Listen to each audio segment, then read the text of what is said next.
టెలిఫోన్ల వ్యవస్థ అనేటువంటిది అత్యంత కీలకమైనది. టెలికమ్యూనికేషన్స్ అన్నటువంటి దాన్ని అడ్డు పెట్టుకుని కథలు నడిపేవాళ్ళు బోల్డ్ అంతమంది ఉంటారు. కోర్టులను అడ్డం పెట్టి టెలికమ్యూనికేషన్స్ పునరుద్ధరించమని తీవ్రవాద ప్రభావిత ప్రాంతాల్లో అనేక సార్లు తీవ్రవాద మద్దతుదారులు మేధావుల ముసుగులో కోర్టులకు వెళ్ళి అడ్డుపడుతున్నటువంటి సందర్భంలో ఒక కీలకమైనటువంటి చట్టాన్ని తీసుకొచ్చింది. ఇప్పుడు ప్రైవేట్ కంపెనీలు మాటలు వెంటలేదు.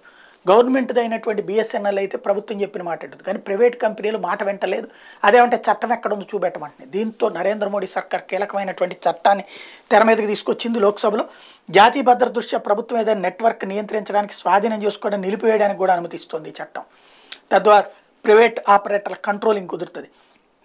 అలాగే వినియోగదారు రక్షణ కోసం కూడా పటిష్ట చర్యలు. అయాచిత కాల్స్ ఆర్ ఎస్ఎంఎస్లు శిక్షించబడతాయి. మనకు ఊరికూరికినే ఎవడెవడో ఫోన్ చేసేస్తాడు, లేకపోతే ఏదో కాల్స్ వచ్చేస్తుంటాయి, స్పామ్ కాల్స్ బోల్డ్ అని వస్తుంటాయి, వాటిని కంట్రోల్ చేయడం. ప్రతి కొత్త సిమ్కి కూడా ధృవీకరించదగిన బయోమెట్రిక్ బ్యాకింగ్ అవసరం. ఇంతకుముందు కూడా మనం చెప్పుకున్నాం, ఇదైతే తమ్ము లేకుండా ఇవ్వరని చెప్పేసి.